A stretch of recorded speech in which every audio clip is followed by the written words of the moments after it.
I always really was moved by placement practice. That has always been my love in adoption services in the 32, 33 years I've been kind of doing this work. And I think the trend at this moment in time, I think, is a number of states, and I get a unique view kind of doing TNTA adoption related. I get a unique kind of view, and states are really struggling around how to best make selections of their adoption placement. And the nice thing about the work with MIPA is it really focuses, and this is what we're going to kind of like, this is what our training of the trainer focuses on, is best practice in placement and in recruitment.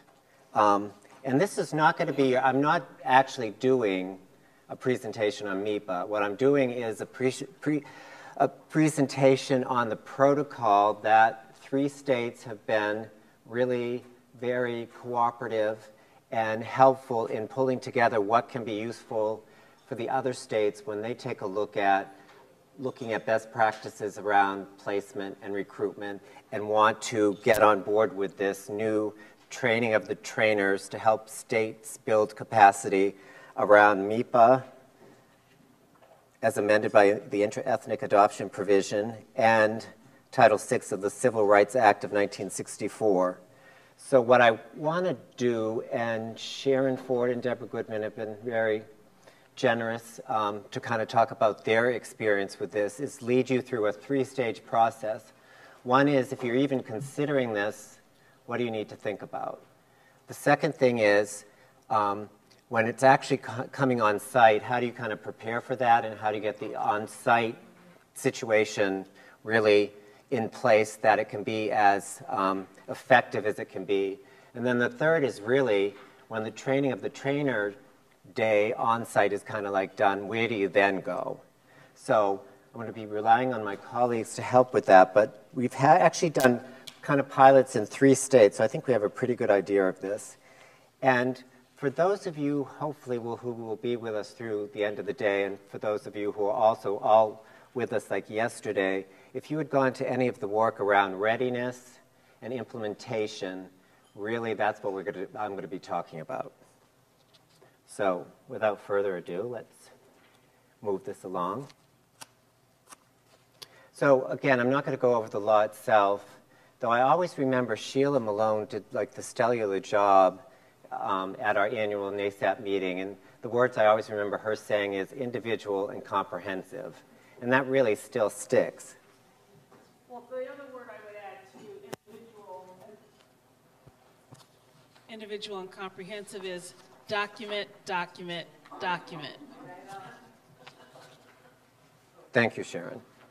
So the actual training of the trainers, the objectives we're looking at is really exploring the values and assumptions, which is a huge deal. I mean, race is not an easy thing to talk about. Color and national origin are not easy things to kind of like talk about.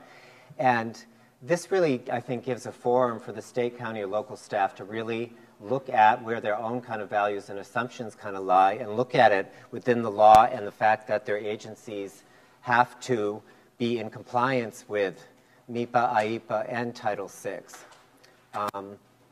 So one of the things I think is really important for me to say to you, we're not going to be reviewing the exact law. This isn't going to be a question and answer kind of like session. And we're only going to talk about practice in a really kind of like general way. The Children's Bureau and the Office of Civil Rights spent a considerable amount of effort, a really significant amount of like time and kind of like working through a lot. And so the information that's kind of given out during the training of the trainers is not the typical presentation that I think you've kind of like seen or been engaged in before, that it really does have a lot of practice. It has a lot of looking at exercises, the whole thing about the values and assumptions. And I think it's really the first time, at least, and I've been working, with this law since, it went into effect in the mid-90s, and it really, I kind of keep learning something new every time I kind of see this. So I do think the feedback, and Deborah and Sharon can talk to that as we kind of like move on. But I think the staff have really found it kind of helpful because they really can kind of get more into the meat and potatoes of it. So again, best practices. We're looking at building the capacity, which is why we're doing this training of the trainers piece of it. So I think, you know, in the past, people have just kind of like presented the law and maybe given a bit more kind of information around that. But I think particularly the direct casework staff were really left in a really kind of awkward position with this. And I think this really fills a major gap. And what we had wanted to do, and the Children's Bureau and the Office of Civil Rights really, we looked at teaming this so that we would have both an attorney and a social worker doing it, because it's about the law and it's also about practice. So how can we kind of like work together to make sure that our staff understand that from both perspectives, because it is what it is. You know, you have to understand the law, but you also have to see the implications in practice. Okay, we went through those. So a really big deal is looking at who would you have come to this training of the trainer. So it's about a day and a half. People are going to have a chance to kind of actually do some sampling of presenting as they would be back in their own home turf. So looking at who within you, it's not just like any staff you should like send and they'll kind of like get it. I mean, I think you really need to look at who you have for like trainers, who you have for folks who are really comfortable and good with dealing with sensitive kind of like issues. And that's been kind of like tricky. Would you say so? Yes. Yeah, okay. So that's something you really need to take a look at. John? Oh. In our state, it was extremely tricky. We were in the midst of we are in the midst of our PIP. And so a decision had already been made regarding our PIP that our PIP would focus on the 10 counties that had the majority of the children of our state. And so that meant then there was a natural view that we would select folks to be trainers from those 10 counties, which include certainly our 2 larger metro counties, but also the next series of rural counties that have a large population of our children. And we are uniquely set up in that the state office doesn't necessarily supervise the field. We may write, program, and provide training for field staff, but we don't supervise field staff. Mm-hmm. And so there was a automatic a problem in that some of the recommendations that came for trainer of trainers would not have necessarily been some of the folks we would have selected, but they were selected by the folks who actually supervised them. So right off the bat, I think there became somewhat of an issue for the state of Oklahoma in that some of the potential trainers came there somewhat reluctantly, and it was an assignment that was given to them. And so I would have a strong recommendation that some preliminary work be given to resolve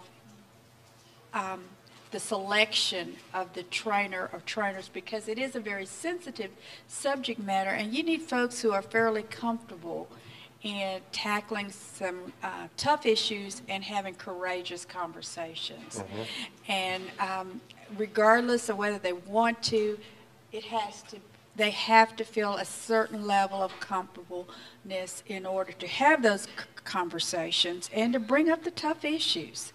And so I think the selection of the trainers is a key in terms of how you roll it out in your state. Mm-hmm. I think that I can only echo what Deb has said about the selection. In Colorado, we are a county-based, county-administered systems and supervised by the state office. And in selecting who, we cast a wide net when we were looking at setting up our training opportunity. and we sent out an information letter to counties telling them what it was about. Here was an opportunity for them to be cutting edge, to show leadership, that they had to come to the table with, as John said, an attorney, so the county attorney who represents them as, they are the county attorney's client, and then a social worker in the agency who would be prepared to co-train that in their jurisdiction and in other jurisdictions across the state. That was how the ask went. And so as we began to receive interest back, people wanted to put a little twist to it. It's like, no, this is solid. Social worker, county attorney. And so then we invited additional individuals to come, but they also had to be a social worker by training and attorney. So we invited some guardian ad litems as well, and a respondent counsel attorney to come as well, because we wanted to make sure that we had the right teams who would be delivering the training. I initially wanted to make sure that in Colorado, 89% of our kids are in what we call our 10 large counties. So we have 64 counties. So if those 10 large counties were going to be represented, then I knew I could get training done for the rest of the state. So everyone who came to the training signed a commitment to train in another venue. So that was part of my selection process. It was very strategic to make sure that we had guardian ad litems come and to the training as well, because who better to train the other guardian ad litems than a GAL? Mm-hmm. And so I thought we tried to be very strategic. And the county attorneys that were, each of our counties have multiple county attorneys. And so I wanted either the chief county attorney or someone who practiced a lot in the dependency and neglect action, who really knew the continuum of out-of-home care, so that they could, because people sometimes think that MIPA is about adoption. It's not. We talk about backing it up to the beginning of this process. It really is about, but when you're even looking at your prevention, it is about even your recruitment plan, and we're going to get into that later. But and so I wanted somebody who really had the breadth and the knowledge of child welfare. So we were very strategic in who we invited to the table. Great, thanks, Sharon. And one of the other things kind of getting ready for this is you really want people to have some basic kind of understanding. So there's a couple of webcasts that are really good that the Children's Bureau Policy staff put out that sit on our website. So one of the things we're asking, one of our recommendations would be if people reviewed that or looked at that for the first time, so they'd at least have that kind of foundation before they moved into the training of the trainers. And as Heidi was talking about earlier, the importance of data. And we're really asking states to kind of pull together a specific constellation kind of like of data, which I'll go into in the next slide, but that's important. And then also reviewing what your particular state has for a law around the age of consent to adoption. So this is more adoption specific, but because that becomes part of the conversation of the day and a half as well. For state data, we're really recommending asking and pulling in any way we can this kind of state, county, or local data, depending on the group that you're working with.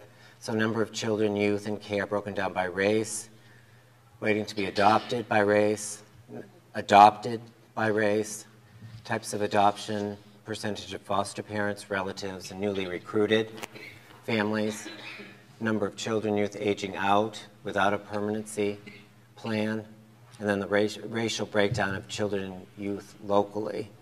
And I would say on a county basis and a state basis to really take a look at how that kind of like lines up.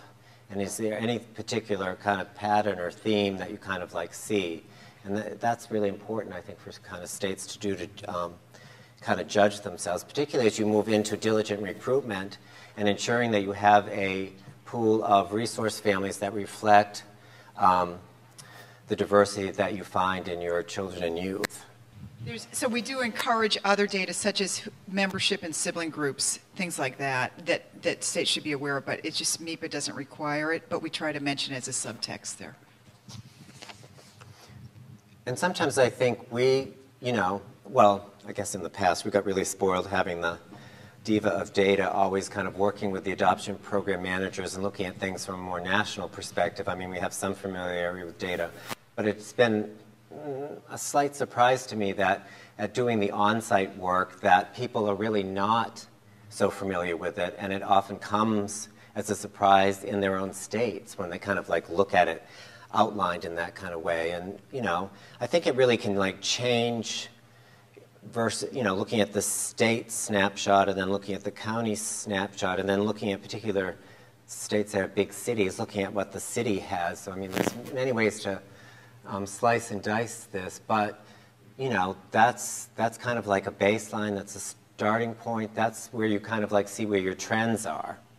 So that's the really kind of important part, and that we spend a good focus on that during the training. They should know there's. Can you just say that? Breakdown by age. Okay. So breakdown by age, breakdown by sibling groups. Okay. John, can you go back to the slide before Sure. this, please? When you look at the questions that are up there, is this information different than you expected? How critical it is that when we initially were talking about who should be invited, please make sure that your foster care manager is there. Bring your CPS person in as well. I remember having an interesting discussion. It's like, oh no, that's about adopt. No, this is about the continuum of child welfare. And well, how does CPS relate to MIPA? Because we just do intake. Well, because you do intake. You guys are the ones who are removing the kids. And so it impacts the whole continuum of service delivery. And so when you're looking at your data, our CPS folks didn't quite look at our foster care data, who's in foster care by age, by race, by sibling groups. They just knew that they needed to protect the kids. And so having them look at the data from a different lens, and then looking at the foster care, who's in foster care, the length of stay in foster care. Then when we looked at who our kids are who actually had termination of parental right or who had the goal of OPLA by race, by age, by sibling group, that was a different eye-opener to our front end of the system. And I think that they saw the data being very different. They looked at it from a totally different lens than we on the permanency side of the shop were looking at it. And then when it says, what are the implications for foster care and adoption practices? CPS, although they looked at potentially, well, was a relative going to come in and be a kin caregiver? Were we going to do termination? They weren't even thinking about the issue of termination of parental rights and how what they were doing was going to impact the end of the system. Mm-hmm. And so we started looking at it from a data standpoint and not they think I have this song that I sing all the time, but let's talk about the numbers. Let's talk about the numbers and how long these cases are going to be open based on this removal and the impacts on these children's lives. And let's talk about the caregivers that we're going to need to recruit because CPS, you guys needed to take this action to keep the children safe. And so that was an interesting dialogue for us to have.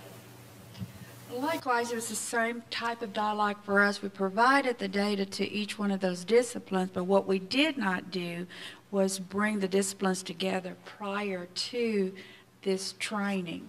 And so we spent a lot of time trying to go through the data and what the implication was for each separate discipline, whereas I felt we took up some of the trainers' time because as a state, we should have had some of those discussions earlier and challenged each other and came to a better conclusion.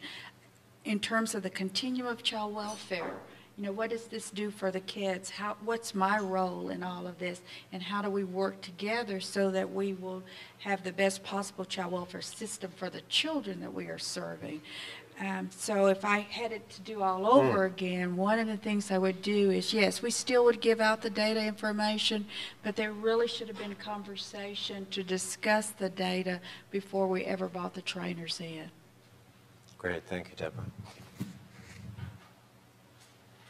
And I think we covered in terms of Oklahoma and Colorado's experience in that first of these 3 stages, so kind of taking a look at getting ready kind of for the on-site. So we've talked the selection of the trainers, engaging attorneys, lessons learned. Is there anything you wanted to add before I would just add engaging the attorneys. That was difficult for us, and I don't know how it will be in other states. Our attorneys are not based in the field. They're all in our state office, so it was extremely hard to get commitments from that piece of our agency. We were lucky to get one attorney. What they agreed to do was one attorney who is responsible for responding for resource questions or anything associated with foster care or adoption strictly related to the resource themselves. There was a commitment to allow that attorney to engage, but in terms of training, there was no real commitment. And if you've noticed the training of trainers, there is a social worker and an attorney that comes to do the training itself. And there is much benefit from that level of training. So I would certainly want to, if I had it to do all over again, try to do a better job in trying to explain why it is essential that you have the dual track, or either come up with some other avenues, such as you invited your GALs to attend. But I would certainly offer that as a challenge that you would consider prior to bringing your training on to your state. The other thing about enticing attorneys, one of our attorneys helped me to get CLEs for the training. And now that we also have a requirement for our caseworkers and social workers to have 40 hours of continuing education hours through our training academy for their ongoing practice in child welfare. So I have dual certification for the MIPA training, and so that is also a draw because it costs them nothing other than their time to come to the training, and so that's an opportunity for both our attorneys and for our county staff to get some of their educational credits met. Thank you. Let me see if I can get this out of my mouth. So when we went to train the trainers who would be training the training of the trainers, I think that's about right. I think the Children's Bureau made a smart move, and we kind of role model what we're doing. So we had training teams, and I don't know if you caught Deborah Sharon saying that, but who we send to your agency is these training teams that role model. So we have an attorney who's several attorneys, teams of attorneys and social workers who are both really familiar with this. So it also kind of like role models to your participants. So we're moving to stage 2. Can I say something about lessons learned about that? So the trainers, the trainers modeled, we had that in our state as a model, and Colorado is honoring that model and not letting it be trained any other way. No one else can come in and say that they're training MIPA. That our training division at our state office, nor my office, will sanction MIPA being trained other than through this curriculum and this model. Thank you. That's what we wanted to hear. Because it's interesting, one of the other states already is looking at how they kind of reconfigure things, and I think it's really dangerous when I kind of like look at, I mean, one of the biggest things they kind of left out was the best practice piece of things, and it's like, you know, it just, I think, feeds into people's kind of like fear and kind of long history of like not even wanting to talk about this, never mind how it fits into our best practice today. So I think getting people into a certain mindset before they kind of like show up there about what this will be and what this will not be, because it's not a kind of question and answer kind of like thing. It's really helping people to kind of like understand the law, the tenets, the framework, and putting their practice through the use of these exercises. It gets them to kind of think more critically about how that they would respond, how that they would kind of like supervise this. So it really, you know, we don't want the law to prescribe our practice. You know, the law kind of states certain things that you kind of cannot do, and you have to kind of like look at that and then, you know, kind of adjust your practice around that. But practice has a kind of wide range here. So it was really important to have strong state leadership on the on-site as well, because some questions came up that were very state-specific that we tried to get our state leaders to kind of respond to on the spot if they were comfortable with it and were knowledgeable about it. If not, they could say, no, well, I need to go back and research that a bit, but that's about the state of Maine, let's say, and go back and kind of find that out. General kind of questions came back through us to Heidi and the Children's Bureau to kind of go to the policy division to kind of get back to people the more kind of general non-state specific questions around this.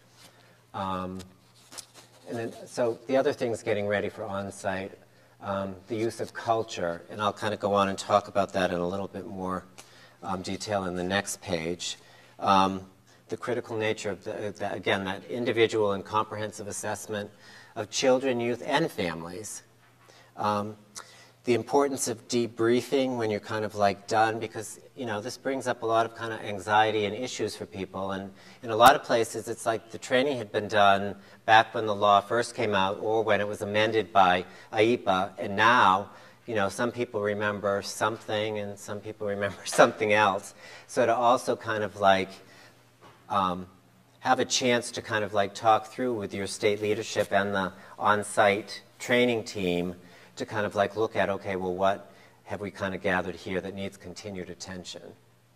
And that's the last bullet, the kind of identify and document the core issues. The feds don't define culture, and I think that on a state, county, and local level, people have different kind of like ways that they kind of like define it, but we're not even trying to define it here. That's not kind of like a part of this. But I think that there's been some history around culture really being a proxy for race, color, national origin that is like not okay. And you know, there are some cultural issues, you know, like food and ability to communicate, religion, food, those kind of like things. I mean, there's some legit kind of areas in here that do need to be taken into consideration. So the actual agenda, we actually tried to, I think a day and a half is really as tight as it can be. We tried to do it a day, and it was just, you know, just not workable, because people have to have that time to kind of process, particularly with the exercises, and particularly with giving kind of sample presentations of subject matter that's really sensitive and leaves a lot of people uncomfortable. So we kind of like, just to kind of give you the basics of what we go through is, you had seen earlier the objectives, competencies, exercises around values and assumptions. You know, they definitely, the lawyers will, you know, go through the law explicitly, and the social worker as well in terms of like the policy. There's a lot of different configurations of exercises, which is helpful. There's not just like one or two. I mean, there's really quite a bit to choose from. Diligent recruitment is a big part of that, and we definitely partner with our sister NRC, the NRC for the recruitment and retention of foster and adoptive parents at Adopt US Kids. So Adopt Us Kids. Oh my God, I'm going back to the beginning. So, you know, we look at NEPA and the state plan requirements. You know, again, that keeps coming up, the individual assessment of the child or youth. And the second day is really focused a little bit more on preparing and assessing and recruiting prospective resource families, more team activities, family and community ties, having folks give that kind of like sample presentation. And then we get into the really interesting stuff in terms of OCR and ACF and the compliance tips and the, you know, there's really significant financial penalties for not following this. So that's kind of gone into a bit. And I'm wondering, Janice, if this would be a good time for you to go through what everyone kind of has. What we did was duplicate a pretty extensive packet that you each should have, which is what each of the participants who go to the training of the trainers will have. You have a trainer's guide. You have a trainer's guide, a participant's handbook, and you also have the PowerPoint presentation, the official one, and you have a MIPA training tools video, as well as the Road to Adoption and Foster Care video in your pack. A handout of the PowerPoint that you can right click on, and then in that packet you also have an evaluation of the process. And Heidi, this is a test to put you on the spot. Where would you suggest people use the video? First of all, the video, there's a long version and a short version, so they should, I don't know, is that the short clip version? Because they should have the short clip version. And I think that the reason to show the video is because it's the 6 minute, I think that's a long version, but I may be wrong. You want to show it's a 6 minute clip of kids talking about permanency. And I think that that's why, I mean, why would you want to do this? Because I guess is the question and the reason you would want to do this is so that your state is in compliance with MIPA. And so that you can, because what's happening is people don't know what they should be doing. And so they do things that maybe are incorrect, and then they don't talk about it. And so this was to help states be in compliance with MIPA, but also to try to focus it on good practice. And so if you take race out of how you make placement decisions, well then how do you make good placement decisions? And who can deliver training and technical assistance on that? That would be the NRC for adoption. So, so it's, you know, and we tried to really infuse this with comments about good practice and comments about data and being data informed. And you know what? I love the diligent recruitment part of MIPA.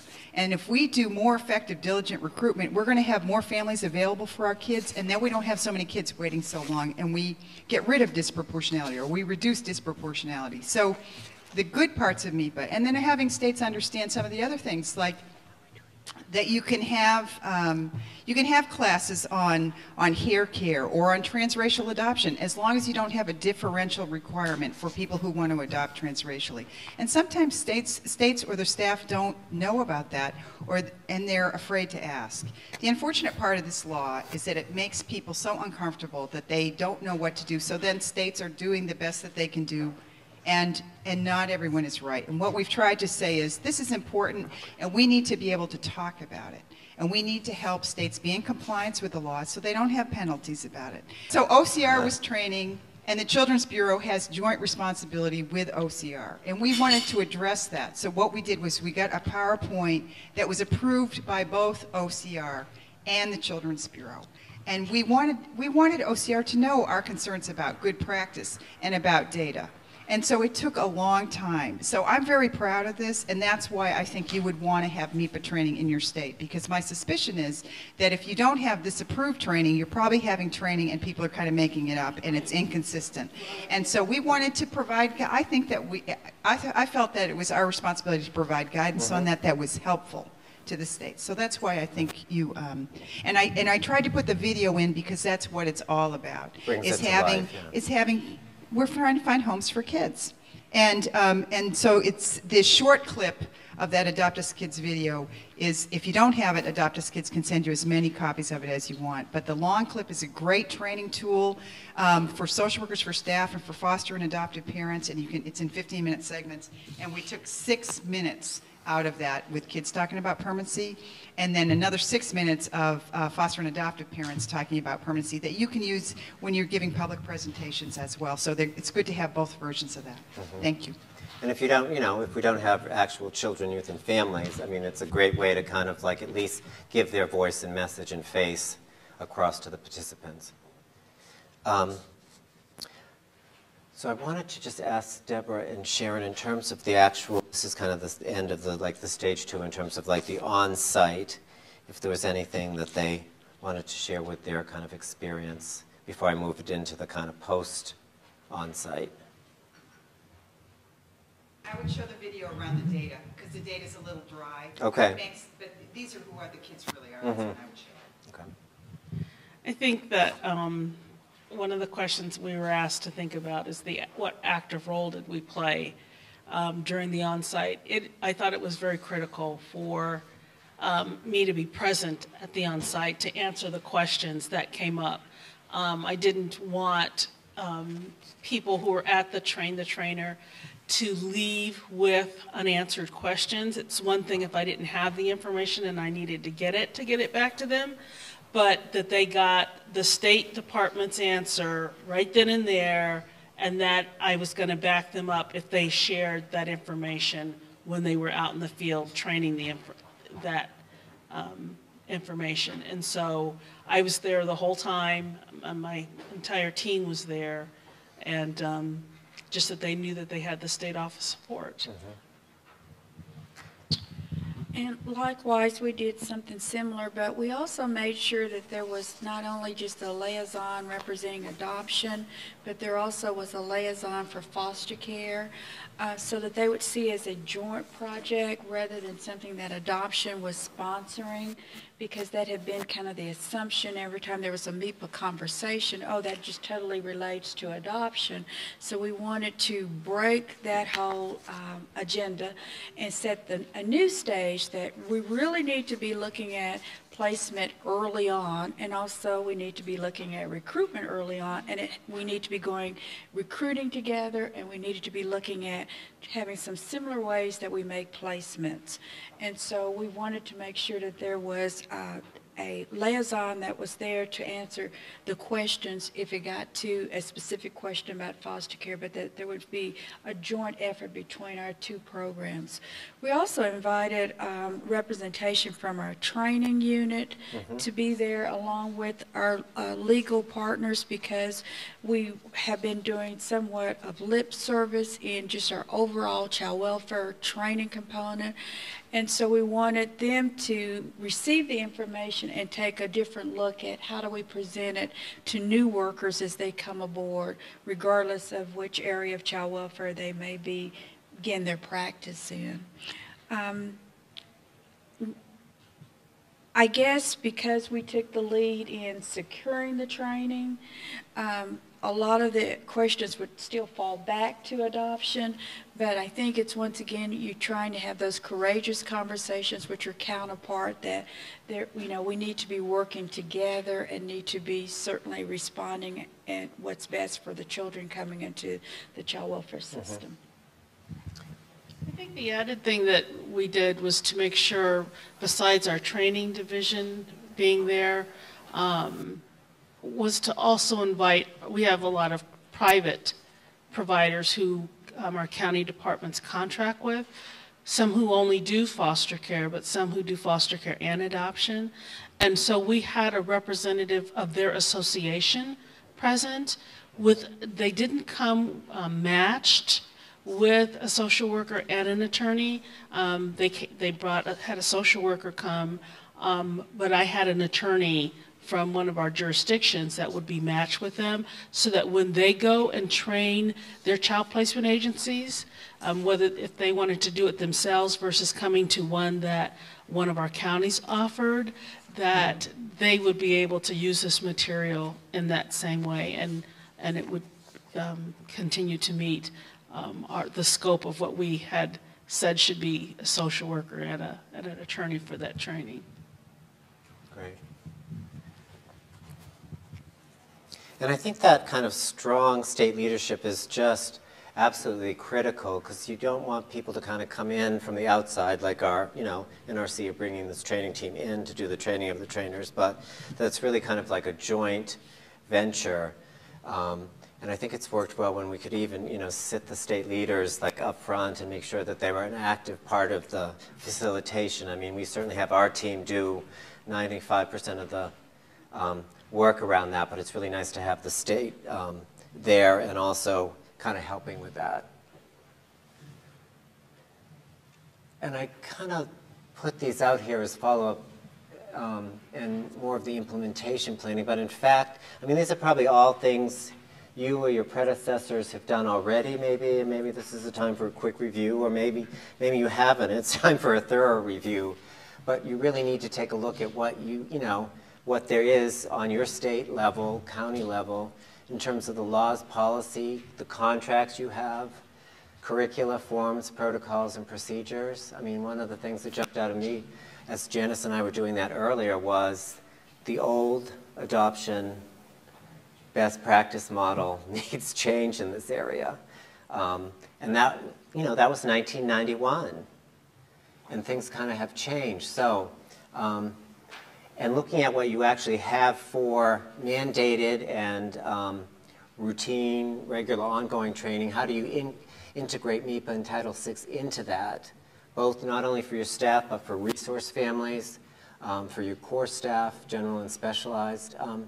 You know, and there's different ways too. I know Deborah was exploring different ways to kind of like do training in these days of not everyone can like travel and the cost that is when, you know, states are in really, you know, poor economic shape. You know, how can you provide an online component to that, or webcast, or there's other ways to doing it. And certainly the Children's Bureau has supported us in doing those webcasts through the policy staff that kind of sit there and are very easy to use if you just go to nrcadoption.org. And often, you know, I mean, I started out this work in Child Protective, and that is where often a lot of our placements of children and youth begin. And if our CPS staff or intake and emergency staff aren't really understanding of this, or just understand a little bit of it, they don't understand the full implications around place and practice, that, you know, gets you into really dangerous territory. And also looking at your private contractors, because we're not going to go into it today, but part of that is the state is responsible for their private contractors complying with if they receive like a penny of federal funding. You know, there's a lot more specifics around that, but I'm not really prepared to do that today. Well, I just wanted to say two things about what you just said. One, about the laws and policies. You know how you think you know what your law says? I know that Colorado had put in statute about MIPA. I know it.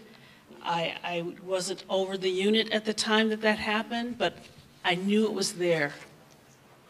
Well, you know how every year people touch the law and amend it here and amend it there?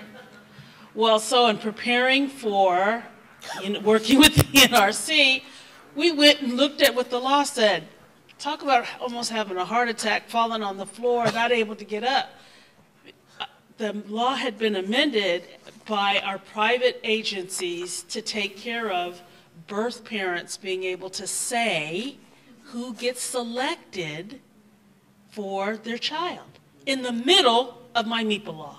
I was like, oh my God. And it's like, so when you read it, it looked like that a birth parent could say who gets their kid. And I'm like, that's not life. We can't do that.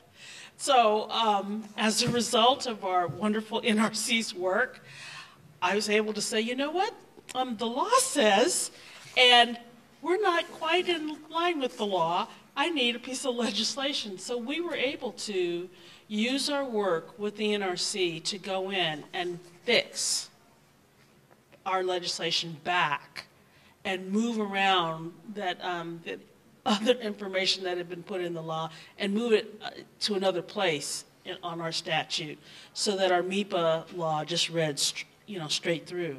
And as a result of that, whenever we do legislation, we turn around and make sure that our policy aligns with it. So we were in the process of tweaking our policy as well.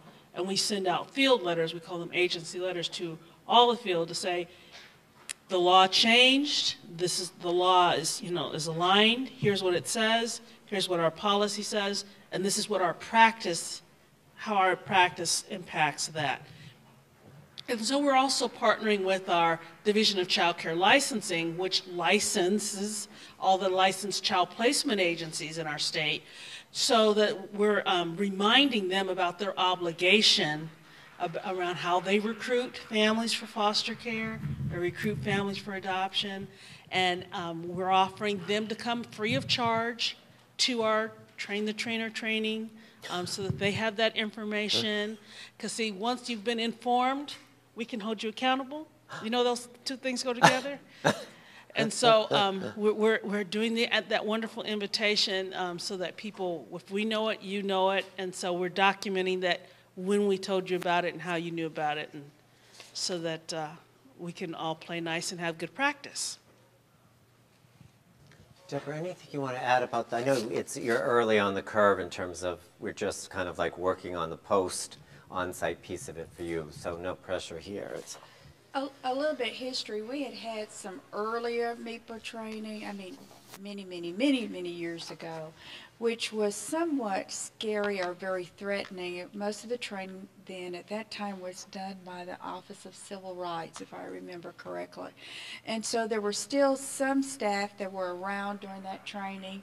And so this was very refreshing for those trainers to be a part of a training that was much more child welfare based and friendlier type training.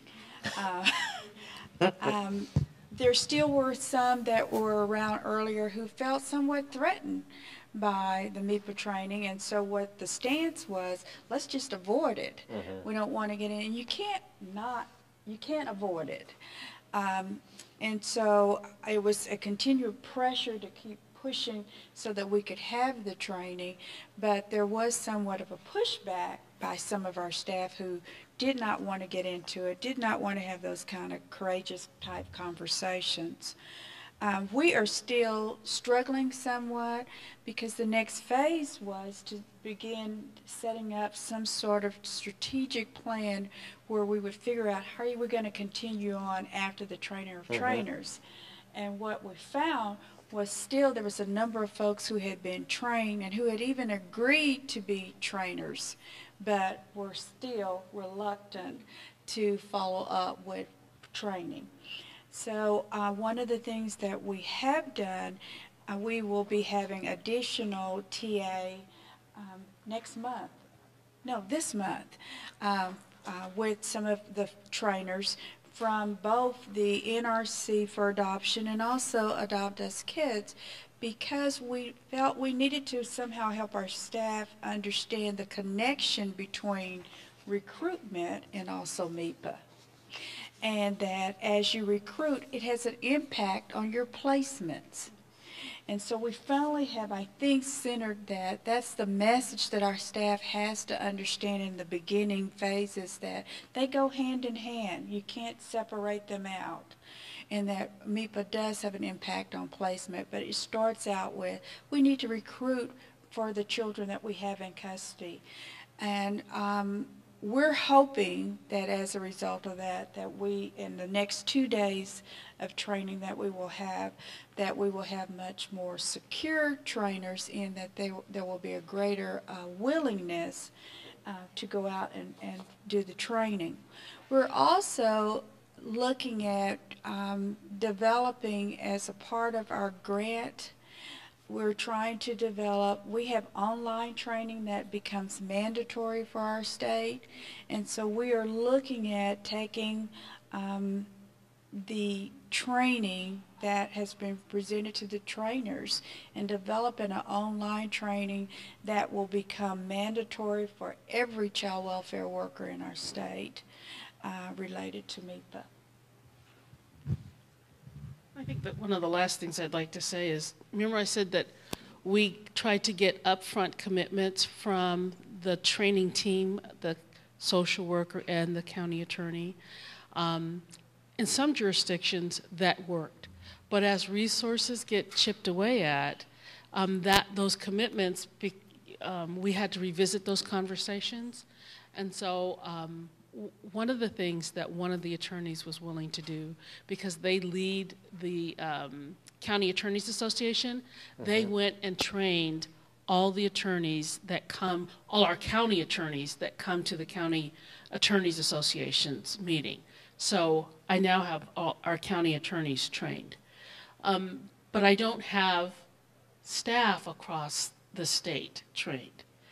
So what I've done is asked the department, our training department, for training dollars to be able to contract with a retired social worker who went to the training, and because she just retired, and a county attorney who's willing to take leave, for them to do 6 regional trainings around our state at no cost to people.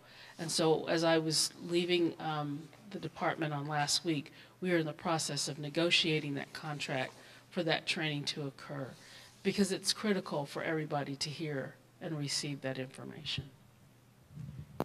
Great, thank you. In terms of resources and technical assistance, definitely kind of the lines of communication is for the state to go through the regional office. And certainly if you're looking at reviewing, revising your training materials or curricula, you're advised to kind of go through them to kind of like check that over and then stay current about the information that gets released. And in your packet, I mean, you have the exact PowerPoint that we use. And sitting on our website, if you want to download it and use it as a PowerPoint, it sits there as well. So I forget there's 97 slides, but I mean, I really give thanks to Heidi, who spent probably more time of her life that we don't know about doing the work that, you know, put the foundation of this together. So thank you. So the bottom line with this is being fair to the children, youth, and families who are involved in the child welfare system, and having the child welfare agencies be free from discrimination based on race, color, national origin. Definitely the whole thing is to prevent violations, and if you find yourself in a position to kind of correct what maybe has been done. The placement part of it lies with the National Resource Center for Adoption, because we're kind of like, placement is our part of the technical assistance pie, so you would kind of come through me. And Miss Tamika Williams, who most of you I think know, she is with the Adopt Us Kids NRC. She is the one to contact around recruitment, diligent recruitment, those kind of areas, because that's their area of expertise, and you'll have her contact information. And there's lots of legal, regulatory, and policy places, as your attorneys may want to kind of go back and see what the actual kind of law says. I know a number of people have been interested in this, and I think, I don't mean to scare like any of you away, but it seems like when I then say this is the kind of protocol that can make this work well, people just think, oh, my word, this is a lot of work. Well, you know, I can't say it isn't. I mean, it is. But I think given where placement practice is today and people really rethinking how they're making those really important decisions, that's kind of like the foot in the door. So I guess I would, you know, ask you to consider it. You know, if I could ask you to do one thing, if you would go to your participants notebook and go to page 3. Your participants notebook and go to page 3.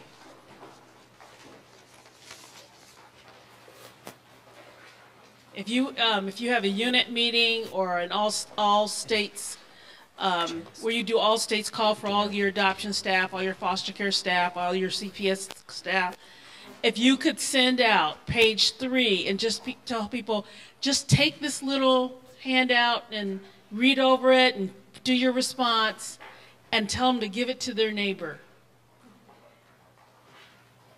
And let their neighbor see how they responded to those questions. I can't begin to tell you the conversations that happened when people took this little exercise. Oh my goodness. The questions that began to fly, the emails that came to me afterwards, like, what did you put for such and such a question? What did you put for, what does that mean?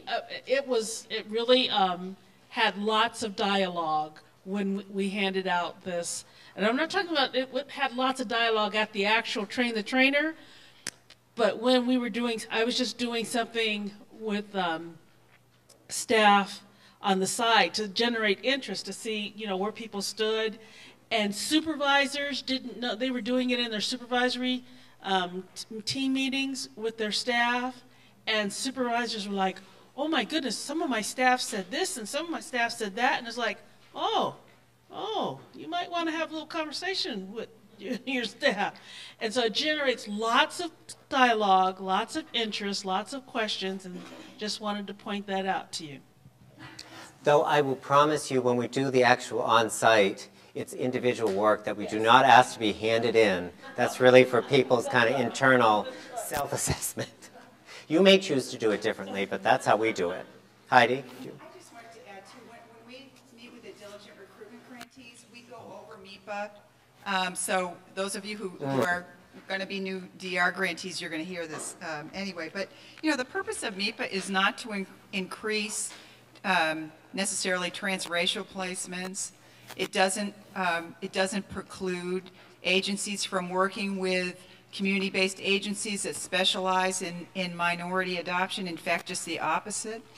That's allowed. So there's a lot of misconceptions, I think. But also, I would, on that slide 19 you had where it said review contracts and all that else, I would also add to that brochures. And the reason I know that is because I worked for a place that was under a consent decree by the Office of Civil Rights, and that is such a headache. You just want to avoid it if you possibly can.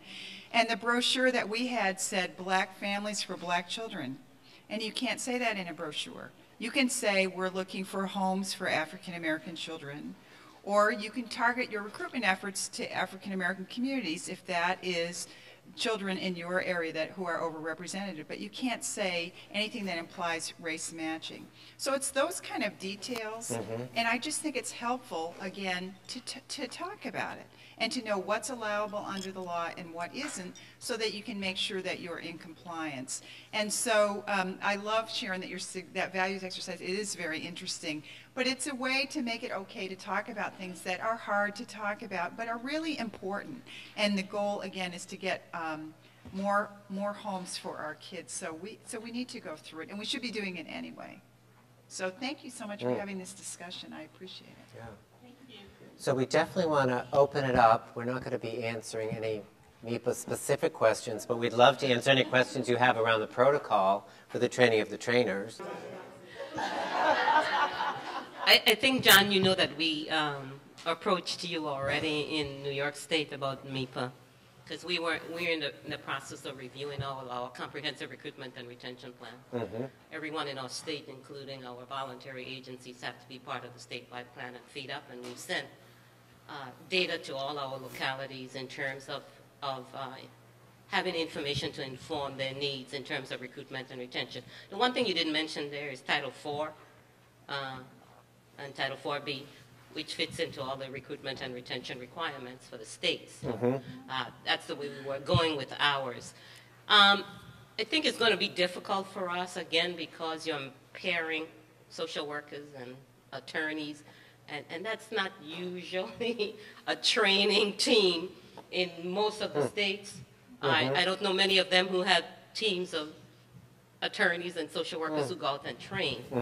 But also for us, we are in New York, we're in the midst of doing a lot of the DMR, disproportionate minority and cultural competency pieces, both with our central office staff. We're working with Casey and going out with our county office. And so for us, it's a refresher and a training that's needed with our central office staff also, if you're coming in to train. And some of those people are not necessarily social workers also, who are going out and working with agency also are very interested in the MIPA provisions and working on that. We also have our home finders entrance and the need to train them. Because we're state supervised, locally administered, our regional office staff who works closely with our districts, our adoption specialists, our foster care specialists, our county leads. There's a lot of questions. So it may be difficult for us in terms of the trainer and getting the kinds of teams that is necessary. So, though it's interesting because I think a number of our attorneys have been social workers. I mean, there's certainly a lot of social workers who then go on to law school, including my ultimate boss, Addie Williams. But so yes, I think you do need to look at that really carefully to make sure that that match is something that can work and that they do, have some understanding. You don't want someone who understands the law like totally well but has no idea of child welfare practice. So that I think that is a delicate thing to do and not easy. But again, it's not only our caseworkers, our local staff who works with the children, but our central office staff and a lot of our executive staff who also needs this training because they inform policy. So, And I would say it's almost, better to start there before you go to the direct staff, because if the questions start kind of coming up, we definitely want to kind of have management and supervision on board. Or you do. So I guess we're all set. We actually are like back to Heidi's schedule. We're a little ahead of schedule, which is nice to have a little breathing room. What time is it actually? It's 2:23. Okay, so we're 7 minutes ahead.